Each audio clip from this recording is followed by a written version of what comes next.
नमस्ते। तो अब हम शुरू करने जा रहे हैं अध्याय 4 और अध्याय 4 की जो पहली कहानी है वह है from the diary of Anne Frank यानी कि एन फ्रैंक की डायरी से। तो अब हम पहले पढ़ लेते हैं इसके लेखक के बारे में, लेखिका के बारे में जिनका नाम है एन फ्रैंक। तो एनेलिस मैरी एन फ्रैंक, जिनको हम एन फ्रैंक के नाम से जानते हैं, वह एक जर्मन मूल की यहूदी लड़की थी, यानी कि वह जर्मनी में पैदा हुई थी पर वह एक जूइश लड़की थी। और इन्होंने जब द्वितीय विश्व युद्ध चल रहा था यानी कि सेकेंड वर्ल्ड वॉर चल रहा था और जर्मनी ने नेदरलैंड पर कब्जा कर लिया था, तब एन फ्रैंक के परिवार और 4 दोस्तों ने एम्स्टर्डम में छुपकर वह छुपे हुए थे और तब एन फ्रैंक ने ये कहानी लिखी है। अब अगर हम इस कहानी के विषय की बात करते हैं तो कहानी एक 13 साल की लड़की के बारे में है, एक स्कूली छात्र के बारे में जिसने डायरी प्रविष्टियां लिखनी शुरू करी थी, यानी कि डायरी एंट्रीज लिखनी शुरू करी थी।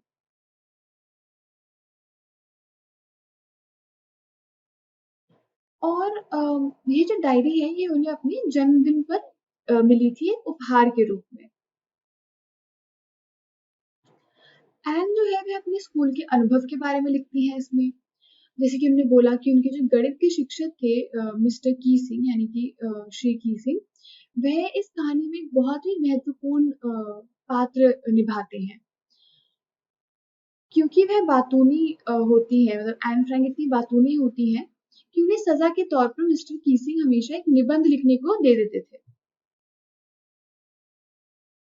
जो ये डायरी प्रविष्टियां हैं ये सिर्फ एन की जिंदगी के बारे एन के परिवार और उनकी जो निजी जिंदगी थी सिर्फ उसी के बारे में नहीं, ये भी बताती है कैसे जब जर्मनी में नाजी शासन था यानी कि नाजी रूल चल रहा था, जिसके एक जाने माने जो व्यक्ति हैं वह है हिटलर। तो ये बताते हैं कि तब ऐसे एक जर्मनी में रहना जहाँ पे नाजी शासन है, वहां पर एक यहूदी लड़की कैसे अपना जीवन बिता रही थी और क्या बाधाएं वह बाधाओं का सामना कर रही थी। और ये इस इतिहास की बहुत ही महत्वपूर्ण दौर के बारे में भी हमें बताती है कि हम समझे उस महत्वपूर्ण दौर को जब नाजी शासन था जर्मनी में। अब हम इस कहानी को और अच्छे से पढ़ते हैं। तो इस कहानी जो है कि मैंने बताया कि एन फ्रैंक ने अपने आप यानी कि उनकी आत्मकथा है।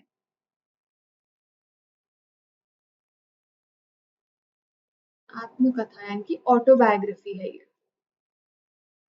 तो ये कहानी में एन फ्रैंक लिखती है कि एक डायरी में लिखना एक बहुत ही अजीब अनुभव था उनके लिए। इसलिए सिर्फ इसलिए नहीं क्योंकि उन्होंने कभी कुछ लिखा नहीं था, पर इसलिए क्योंकि उन्हें पता था कि बाद में जाकर ना तो वो ना कोई और रुचि दिखाएगा एक 13 साल की लड़की की अ, बातों में। उन्हें ऐसा लगता था 13 साल की लड़की यानी कि एन फ्रैंक की बातों में कोई रुचि नहीं दिखाएगा कुछ समय, जो कि हम सभी को पता है कि सच नहीं था, क्योंकि आज तक एन फ्रैंक की जो ये किताब है, जो ये उनकी डायरी प्रविष्टियां हैं, ये पूरे संसार में पढ़ी जाती है आज तक। पर फिर वे कहती है कि इससे फर्क नहीं पड़ता क्योंकि मेरा मन है लिखने का और मेरी मुझे जो एक बहुत ज्यादा आवश्यकता है कि मैं अपने मन से चीजें बाहर निकालूं।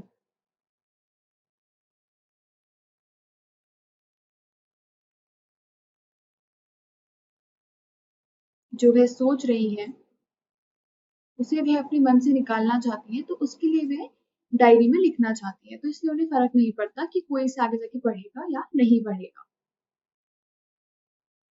वह कहती है कि पेपर में ज्यादा धीरज है, पेशेंस यानी कि धीरज है लोगों से ज्यादा। ऐसा वह इसलिए कहती है क्योंकि उन्हें लगता है कि वह अपनी डायरी में कुछ भी लिख सकती है।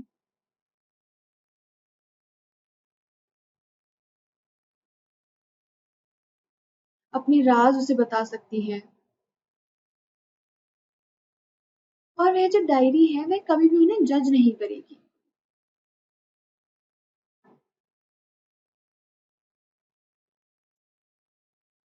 इसलिए ऐसा कहते हैं कि पेपर में ज्यादा धीरज होता है लोगों से।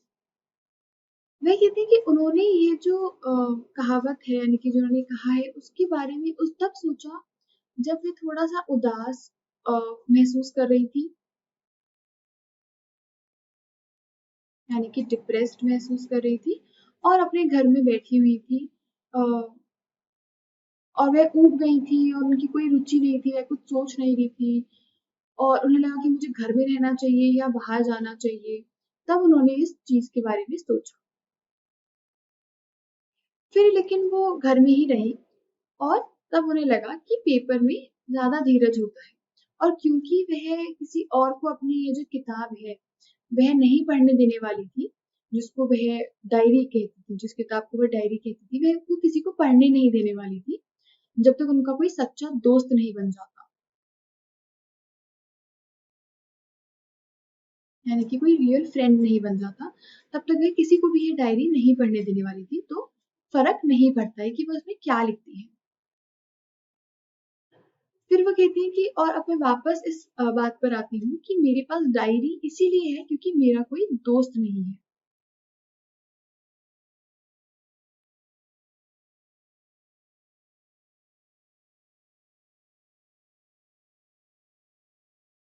अब वह कहती है कि कोई भी इस बात पर यकीन नहीं करेगा कि एक 13 साल की लड़की बिल्कुल अकेली है इस दुनिया में। और वो कहती है कि ऐसा नहीं है, वह अकेली नहीं है, उनके बहुत ही प्यार करने वाले माता पिता हैं, एक 16 साल की बहन है,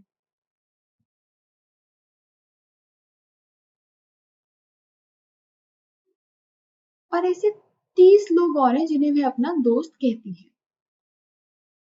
उनकी बहुत ही उनका एक परिवार है जिसमें उसके प्यार करने वाली चाची है और एक बहुत ही अच्छा घर है। तो अगर देखा जाए तो ऊपरी तौर से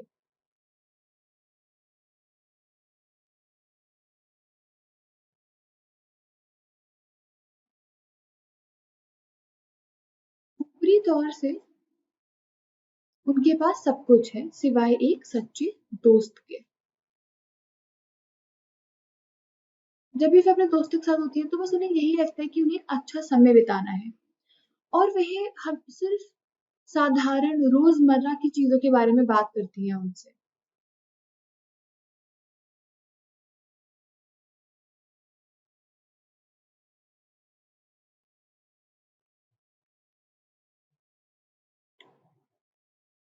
और वह कहती हैं कि उनके जो दोस्त हैं वे एक दूसरे से करीब नहीं हो पा रहे, और शायद यही दिक्कत है। वह कहती है कि शायद ये उन्हीं की गलती है कि वो एक दूसरे में विश्वास नहीं करते, एक दूसरे पर विश्वास नहीं करते,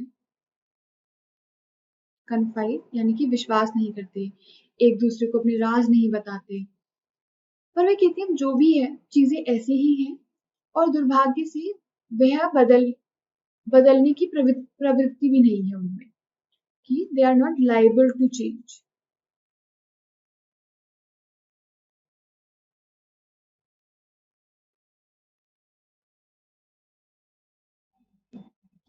कि वह उत्तरदायी नहीं है, कि वह कोई परिवर्तन होगा उसका कोई उत्तरदायी नहीं है।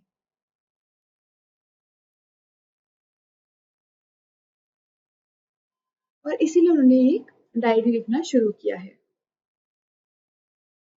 वह चाहती है कि जो उनकी मन में एक दोस्त की जो छवि है, जैसा दोस्त वह चाहती है, वह और ज्यादा बढ़ जाएगी जब वह डायरी में लिखना शुरू करेगी। और वह कहती है कि मैं इस जो डायरी है उसमें सिर्फ फैक्ट्स नहीं लिखना चाहती, यानी कि मैं सिर्फ तथ्यों को नहीं लिखना चाहती हूँ, जैसे कि बहुत से लोग करते हैं। वह चाहती है कि ये डायरी जो है वह उनकी दोस्त बने, और इसीलिए इस डायरी का वह नाम रखती है किटी। अभी तक कुछ हमने जो महत्वपूर्ण शब्द पढ़े हैं उनका मतलब है कन्फाइड। कन्फाइड का मतलब है कि किसी को कोई निजी मामला अपना बताना, यानी कि अपने राज बताने, जैसे कि किसी पर विश्वास करना, उसे कन्फाइड करना कहते हैं। लिस्टलेस का मतलब होता है बिना किसी ऊर्जा या रुचि के। अब कुछ चीज़ों के ऊपर चर्चा कर लेते हैं, जैसे कि एन फ्रैंक को ऐसा क्यों लगता है कि ये एक अजीब अनुभव है डायरी में लिखना। तो एन फ्रैंक को ऐसा इसलिए लगता है क्योंकि उन्हें लगता है कि एक 13 साल की लड़की के बारे में कोई पढ़ना नहीं चाहेगा आगे जाकर।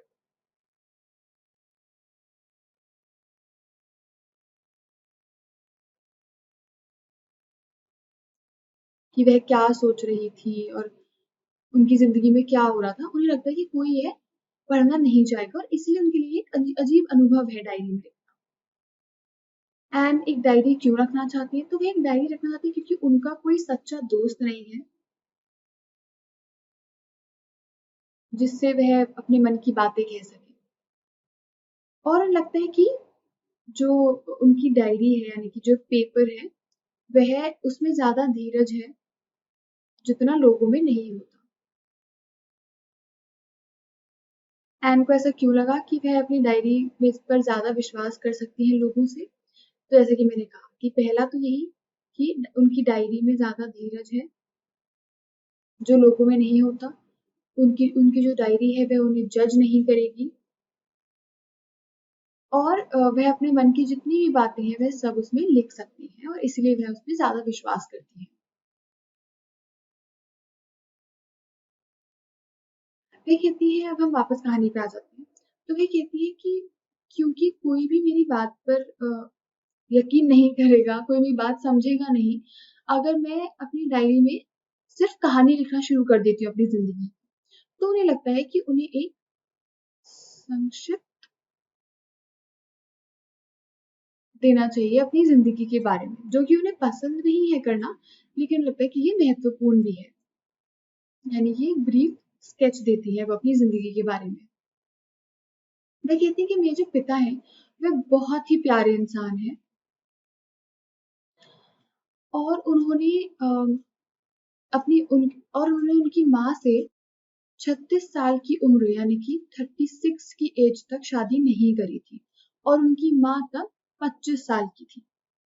उनकी जो बहन है मार्गो, वो फ्रैंकफर्ट में पैदा हुई थी जर्मनी में 1926 में, यानी कि 1926 में। वह कहती है मैं 12 जून 1929 में पैदा हुई थी, यानी कि एन फ्रैंक 12 जून 1929 में पैदा हुई थी। वह भी फ्रैंकफर्ट में रहती थी जब तक वह 4 साल की थी।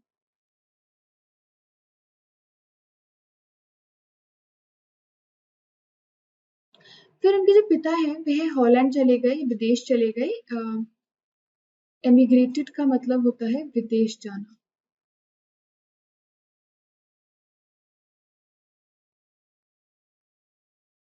तो उनके जो पिता हैं वह विदेश चले गए यानी कि हॉलैंड चले गए 1933 में, यानी कि 1933 में वह विदेश चले गए। उनकी जो मदर है एडिथ होलैंडर फ्रैंक, वह भी हॉलैंड चली गई उनके पिता के साथ ही। सितंबर में मार्गो और एन फ्रैंक को आचिन भेज दिया गया उनकी दादी के साथ रहने के लिए, ग्रैंड मदर यानी कि दादी। फिर दिसंबर में मार्गो भी हॉलैंड चली गई और फरवरी में जिस दिन मार्गो का बर्थडे था उस दिन एन फ्रैंक को भी हॉलैंड बुला लिया गया मार्गो के लिए भेंट के तौर पर। Plunked down on the table as a birthday present for Margo, यानी कि उन्हें हॉलैंड में आकर एक टेबल पर पटक दिया गया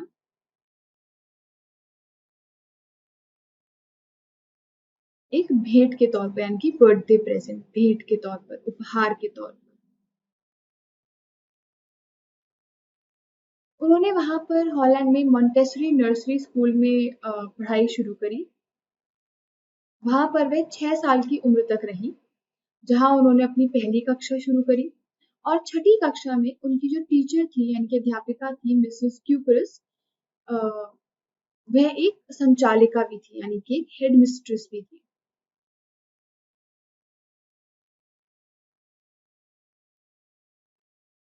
अब 1941 की गर्मियों में जो एन फ्रैंक की दादी थी उनकी तबीयत खराब हो गई और उनका ऑपरेशन होना था। तो जो एन फ्रैंक का बर्थडे था वह बिना किसी उत्सव के, यानी कि बिना किसी सेलिब्रेशन के निकल गया। उनकी जो दादी है, उनकी जो डेथ है, यानी कि उनकी मौत हुई 1942 में, यानी कि 1942 में उनकी दादी की डेथ हो गई। और वे कहती है कि ये बात किसी को नहीं पता कि वे अभी भी कितना ज्यादा अपनी दादी के बारे में सोचती हैं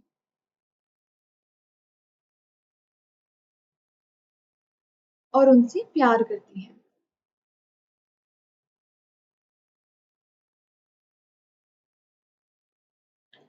अब उनका जो ये बर्थडे था, जो कि 1942 में जिसका उत्सव मनाया गया, उसी बर्थडे में, उसी जन्मदिन में उनका जो पिछला जन्मदिन था, जो जिसका अच्छे से उत्सव नहीं मना था, वो भी उन्होंने इसी जन्मदिन पर पूरा कर दिया। और उनकी जो दादी की जो एक मोमबत्ती थी, वह भी बाकी सारी मोमबत्तियों के साथ जलाई गई। वह कहती हैं कि हम चार, यानी कि एन फ्रैंक, उनके माता पिता और उनकी बहन, वह चारों के चारों बहुत अच्छे हैं।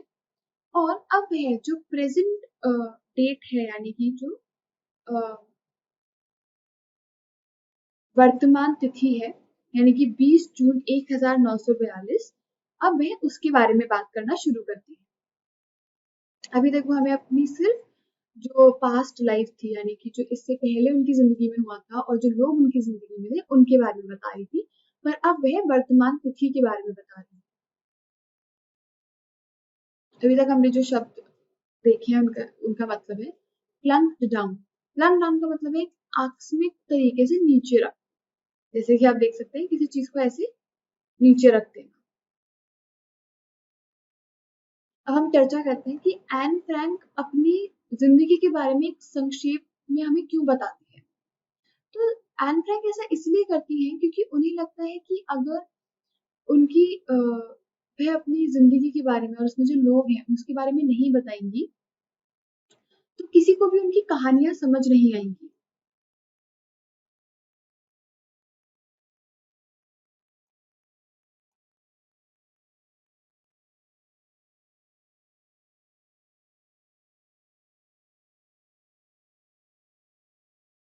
आपको कैसे पता, दूसरा प्रश्न है कि आपको कैसे पता चलता है कि एन फ्रैंक अपनी दादी से बहुत प्रेम करती थी। तो हमें पता चलता है कि पहली बात तो वह अपनी दादी के साथ ही आचन में रहती थी।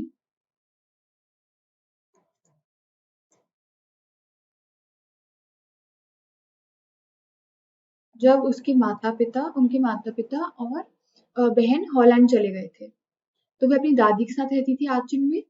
और उनके मरने के बाद भी वह कहती हैं कि वह उनके बारे में सोचती हैं, उन्हें मिस करती हैं और उनसे बहुत ज्यादा प्यार करती हैं। तो इससे पता चलता है कि वह अपनी दादी से प्यार करती थी। अब वह अपनी डायरी में लिखती हैं, अब हम वर्तमान की बात कर रहे हैं।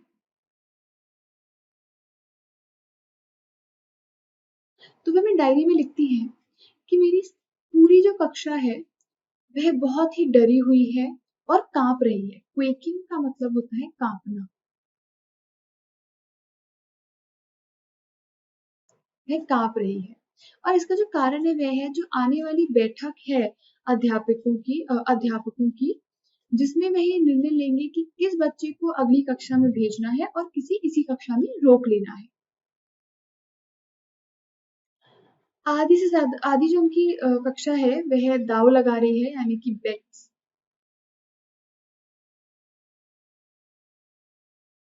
जीएन और एन फ्रैंक, उनके पीछे जो दो लड़के बैठे हैं, उनकी नासमझ उनके ऊपर हंस रहे हैं कि वो कितने नासमझ हैं, यानी कि सीएन और जैक्स। ये दो वो लड़के हैं जिनके ऊपर वे हंस रहे हैं, जिन्होंने अपनी पूरे जो छुट्टियों की कमाई थी उसको दांव पर लगा दिया है। सुबह से लेकर रात तक वह कहती हैं सिर्फ यही बात होती रहती है कि तुम पास हो जाओगी, नहीं मैं नहीं होंगी, हाँ तुम हो जाओगी, नहीं मैं नहीं होंगी। अगर वे कहती हैं कि अगर मुझसे पूछा जाए तो उनकी एक चौथाई जो क्लास है, यानी कि जो कक्षा है,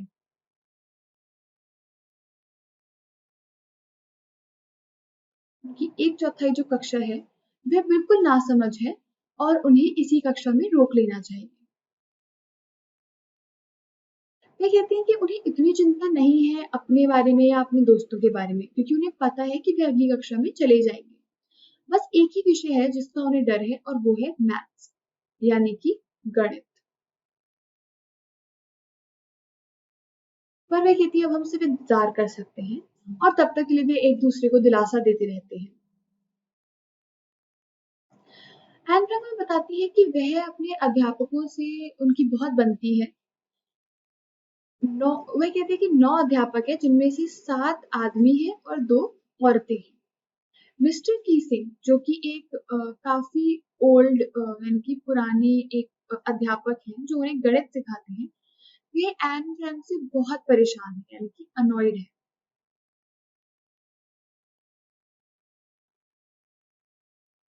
क्योंकि वह इतना ज्यादा बात करती है।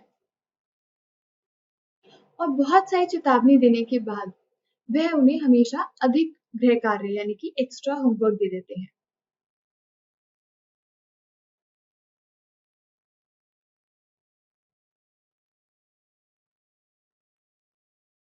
उन्होंने उन्हें एक निधन उन्होंने उन्हें एक निबंध लिखने को कहा, यानी कि एक ऐसे लिखने को कहा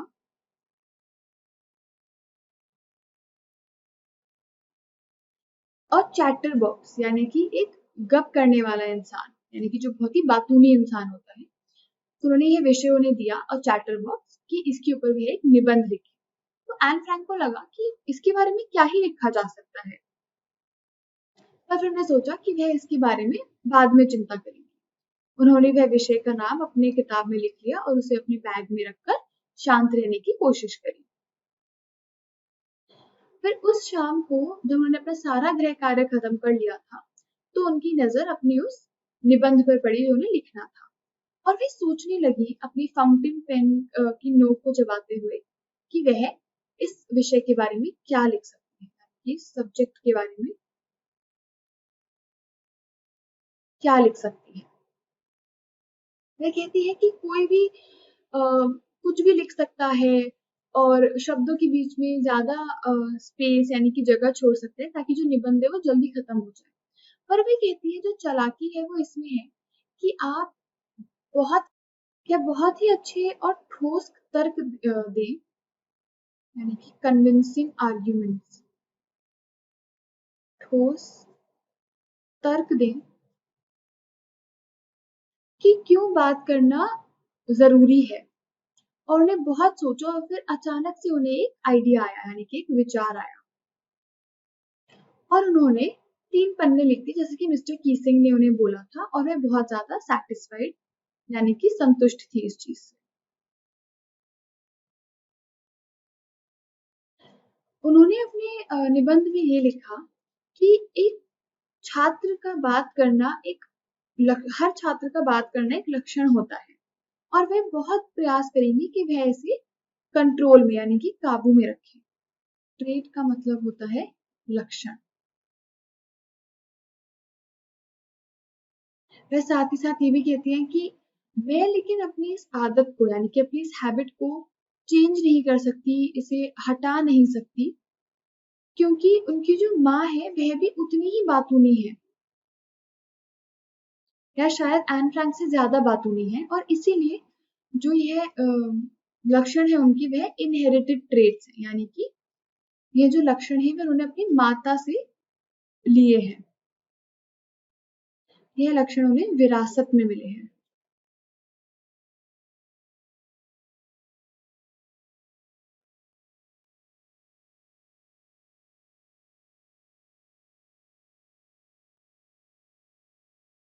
और इसीलिए ये इसके बारे में कुछ नहीं कर सकती हैं। जब मिस्टर कीसिंग ने यह तर्क पढ़ा तो उनको वह हंस पड़े, पर जब दूसरा पार्ट शुरू हुआ और एन फ्रैंक ने वापस से बात करनी शुरू करी, तो मिस्टर कीसिंग ने उन्हें एक और यानी कि दूसरा निबंध दे दिया लिखने को।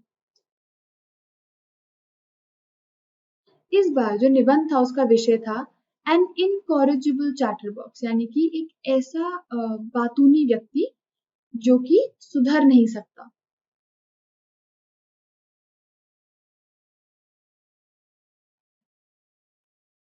इनकॉरेजिबल मतलब कोई ऐसा कि जो चीज जिसको सुधारा नहीं जा सकता। अब मिस्टर कीसिंग कहते हैं कि उन्होंने अब जो एन फ्रैंक है उन्होंने मिस्टर कीसिंग को ये दूसरा निबंध लिख के भी दे दिया, और फिर 2 पूरे पार्ट तक मिस्टर कीसिंग ने कोई भी कंप्लेन यानी कि कोई भी शिकायत नहीं करी, पूरे 2 पार्ट तक। कंप्लेन यानी कि शिकायत। लेकिन तीसरे पार्ट तक उनका जो धीरज था वह टूट गया, और उन्होंने कहा कि एन फ्रैंक, तुम्हें मैं एक सजा के तौर पर, कि तुम क्लास में इतना बात कर रहे हो, इसलिए सजा के तौर पर तुम्हें एक निबंध दे रहा हूँ लिखने को, जिसका नाम है quack quack quack said mistress mistress chatterbox. अब हम देख सकते हैं कि कैसे कितना ज्यादा अजीब विषय है ये, जिसके ऊपर निबंध लिखने को मिस्टर कीसिंग ने उन्हें कहा था। पूरी की पूरी कक्षा हंस पड़ी, एन फ्रैंक भी हंस पड़ी, पर उनके जितनी भी अ, साधारण विचार थे ये चैटर बॉक्स के विषय को लेकर, वह अब खत्म हो चुके थे, और उन्हें लगा कि अब उन्हें कुछ और असली सोचना पड़ेगा, कुछ और अलग सोचना पड़ेगा इस तीसरे निबंध के लिए। समथिंग ओरिजिनल, अलग या असली सोचना पड़ेगा।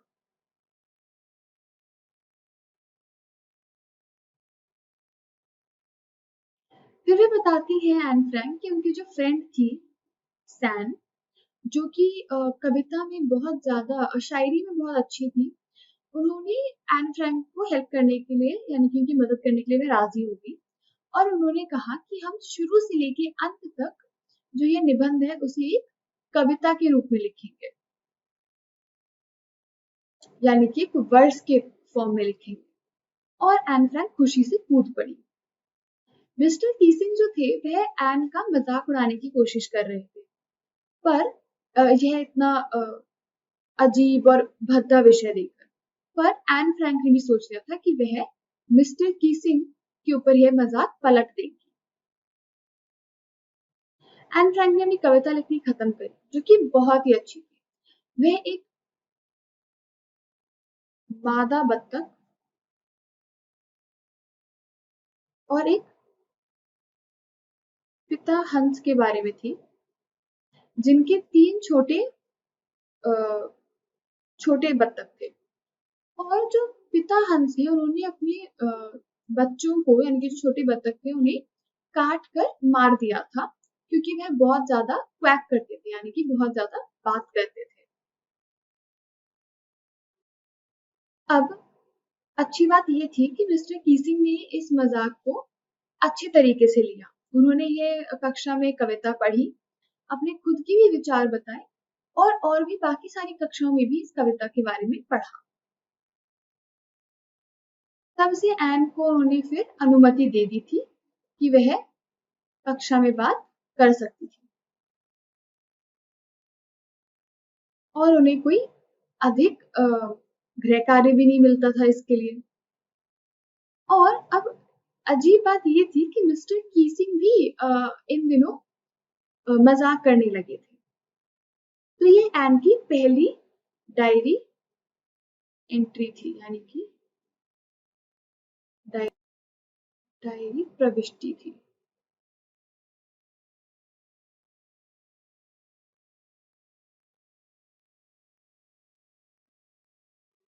अब इस पहली डायरी प्रविष्टि में जो कुछ नए शब्द थे वह है क्वेकिंग इन द बूट्स, यानी कि भय और घबराहट से कांपना। ओल्ड फोगी का मतलब होता है एक पुराने जमाने के व्यक्ति, जो कि मिस्टर कीसिंग के लिए यह शब्द यूज हुआ था।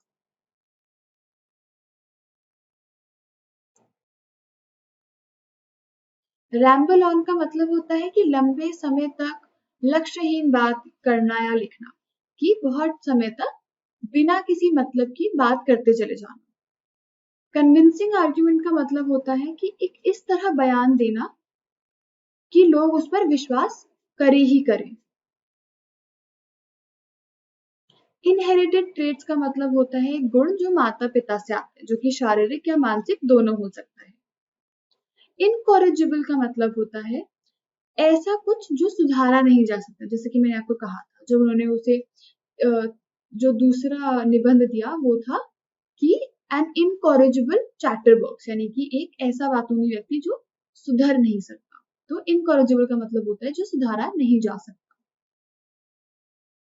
और आखिरी शब्द है इंजेन्युइटी, यानी कि मौलिकता और आविष्कार, यानी कि कुछ अलग सोचना, इनजेन्युइन सोचना। अब हम चर्चा करते हैं कुछ चीजों पर, जैसे कि पहली है कि मिस्टर कीसिंग जो थे वह एन से क्यों परेशान थे और उन्होंने एन को क्या करने को कहा। तो मिस्टर कीसिंग एन से इसलिए परेशान थे क्योंकि वह बहुत ज्यादा बात करती थी कक्षा में,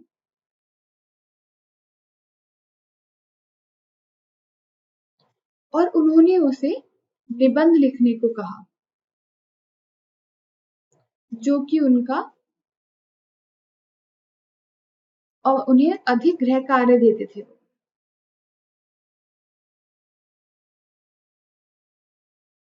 अब दूसरा प्रश्न है एन ने कैसे जस्टिफाई किया या कैसे ये तर्क दिया कि वह एक चैटर बॉक्स है अपने निबंध में।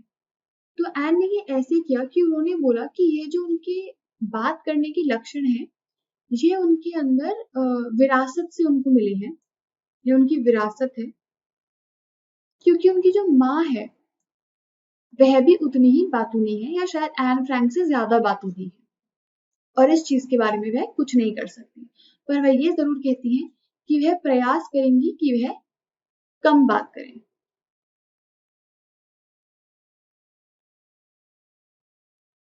तीसरा प्रश्न है क्या आपको लगता है मिस्टर कीसिंग एक कठोर अध्यापक थे। तो नहीं, मिस्टर कीसिंग एक कठोर अध्यापक नहीं थे, क्योंकि वह सिर्फ अनुशासन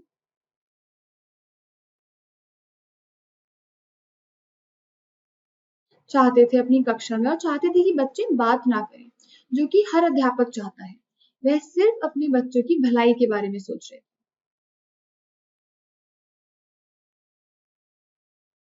चौथा प्रश्न है कि मिस्टर कीसिंग ने एन को बात करने के लिए क्यों अनुमति दे दी, फिर कैसे दे दी अनुमति। तो मिस्टर कीसिंग ने एन को बात करने की अनुमति दे दी क्योंकि जब उन्होंने उस एन का तीसरा जो निबंध है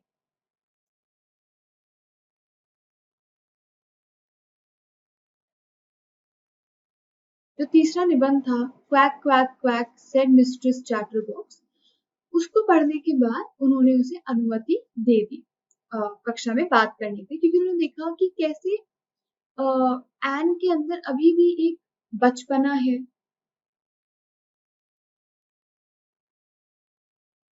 जिसकी वजह से वह उससे नाराज नहीं रह सके। अब पहला प्रश्न है क्या एन सही थी जब उन्होंने कहा था कि दुनिया को रुचि नहीं होगी एक 13 साल की लड़की की बातों में। तो इसका उत्तर है कि हाँ, एन कहीं ना कहीं सही थी कि दुनिया को नहीं रुचि होती है 13 साल की लड़की की बातों में। लेकिन अब अगर हम देखें तो एन फ्रैंक की जो ये किताब है the diary of a young girl, वह पूरे संसार में सबसे ज्यादा पढ़ी जाने वाली किताब है।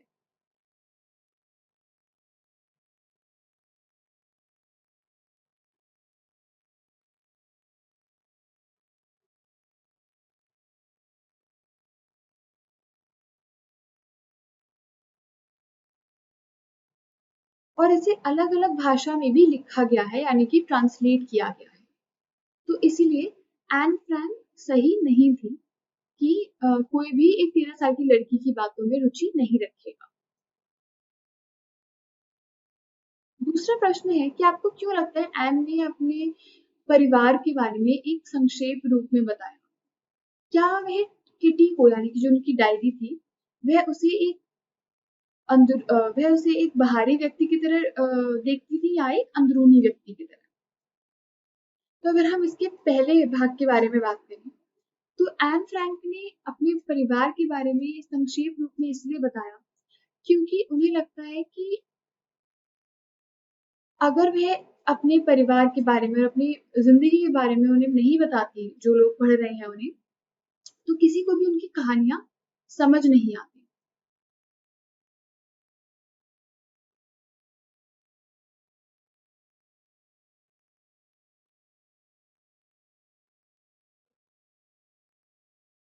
और इसलिए भी क्योंकि वह चाहती थी कि जो लोग पढ़ रहे हैं, वह उनके साथ वह उनके साथ जुड़ सके।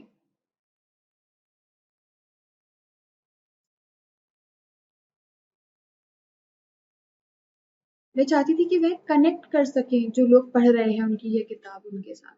इसलिए उन्होंने अपने परिवार के बारे में ब्रीफ रूप में बताया। अब दूसरा भाग है कि क्या वह किटी को एक अंदरूनी व्यक्ति की तरह मानती थी या एक बाहरी व्यक्ति। तो किटी जो थी वह थी तो एक बाहरी व्यक्ति ही, यानी कि एक आउटसाइडर, क्योंकि यह उनके माता पिता ने उन्हें जन्मदिन पर भेंट के तौर पे दी थी।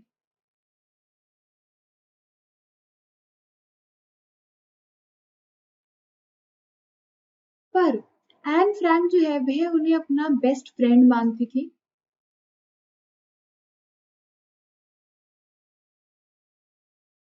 और अपने सारे मन की बात उसमें लिखती थी।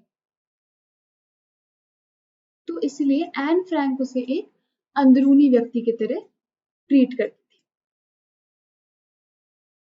अब तीसरा प्रश्न है कि एन अपने पिता, अपनी दादी, मिस्टर मिसेस क्यूपरस और मिस्टर कीसिंग के बारे में कैसा महसूस करती थी और यह हमें एन फ्रैंक के बारे में क्या बताता है। तो एन जो थी वह अपने पिता, दादी, मिसेस क्यूपरस और मिस्टर कीसिंग के बारे में यही महसूस करती थी कि वह सभी बहुत ही महत्वपूर्ण लोग थे उसकी दुनिया में, उसकी जिंदगी में।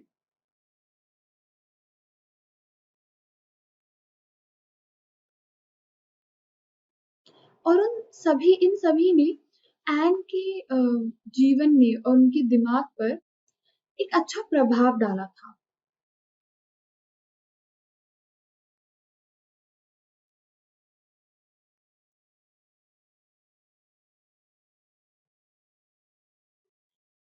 और इससे हमें एन के बारे में ये पता चलता है कि एन एक बहुत ही समझदार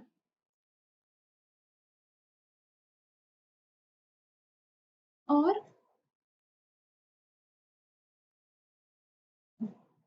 दूसरों से प्यार करने वाली इंसान थी, यानी कि एक लवेबल इंसान थी।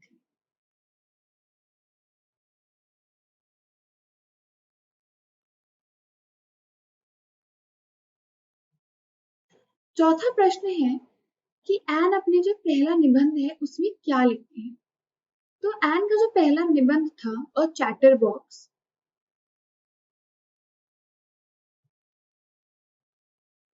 उसमें वह ये लिखती है कि पहली बात तो वह बोलती है कि वह प्रयास करेंगी कि वह कम बात करा करे कक्षा में, वह अपनी यानी कि गलती मानती है।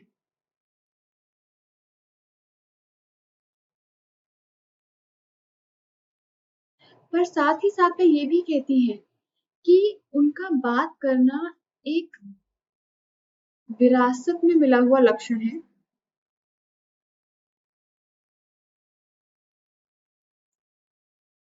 विरासती लक्षण है, जिसको जो उनको उनकी माँ से मिला है, क्योंकि उनकी माँ भी उतनी ही बातूनी है और इस चीज को वह बदल नहीं सकती। तो एन ने अपने पहले निबंध में ये लिखा। पांचवा प्रश्न है, एन कहती है कि जो अध्यापक होते हैं वे बहुत ही ज्यादा अनप्रिडिक्टेबल होते हैं, यानी कि बहुत ही ज्यादा अनप्रिडिक्टेबल। अनप्रिडिक्टेबल का मतलब होता है अप्रत्याशित होते हैं।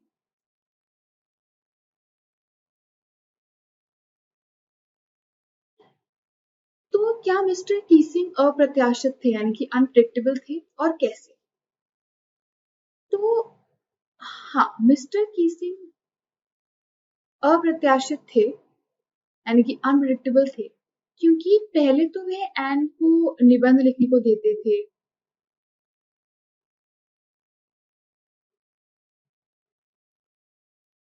और उन पर हंसते भी थे।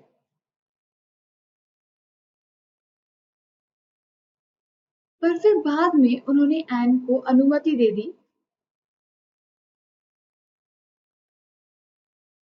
कि वह कक्षा में बात कर सकती है।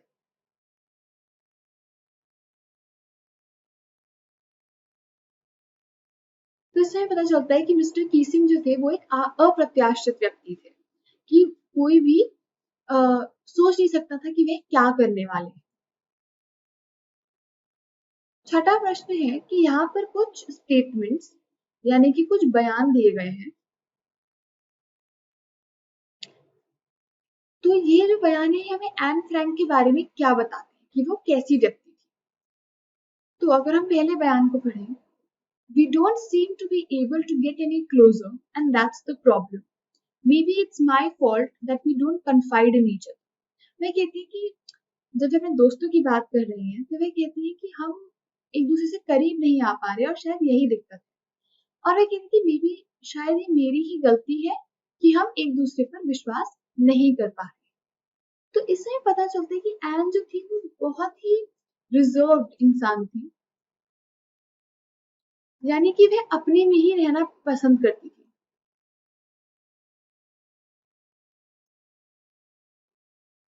या कह सकते हैं कि वह एक आरक्षित व्यक्ति थी।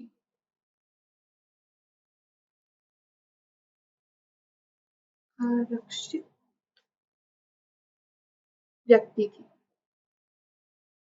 अब दूसरा जो बयान है वह है, I don't want to jot down the facts in this diary the way most people would, but I want the diary to be my friend. वह कहती है कि मैं इस डायरी में तथ्यों के बारे में नहीं लिखना चाहती जैसे कि बहुत से लोग लिखते हैं। मैं चाहती हूँ कि ये जो डायरी है ये मेरी दोस्त बनकर रहे। तो इससे हमें पता चलता है कि वह एक कि उनमें आत्मविश्वास बहुत था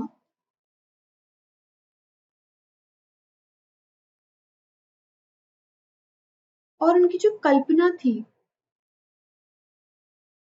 वह बहुत ज्यादा बड़ी थी। इसीलिए वे नहीं चाहती थी कि वे सबकी तरह सिर्फ तथ्यों को लिखें अपनी डायरी में। अब छठा प्रश्न मतलब इसी प्रश्न में हम आगे बढ़ते हैं कि जो तीसरा बयान है, Margot went to Holland in December and I followed in February when I was plunked down on the table as a birthday present for Margot. तो इससे हमें पता चलता है कि जो एन फ्रैंक थी वो बहुत ही एक ह्यूमरस या कह सकते हैं एक हास्यपूर्ण इंसान थी।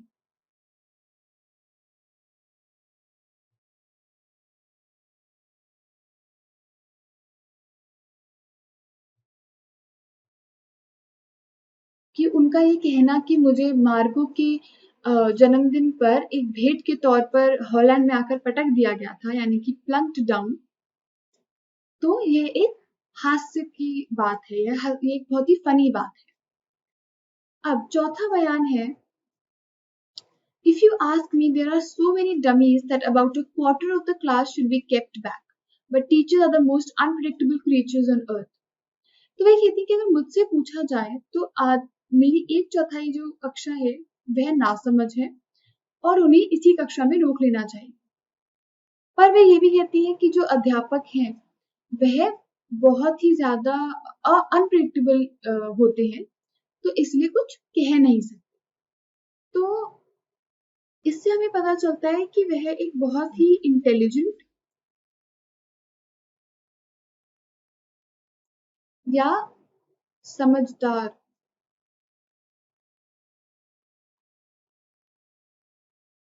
और बुद्धिमान व्यक्ति थी।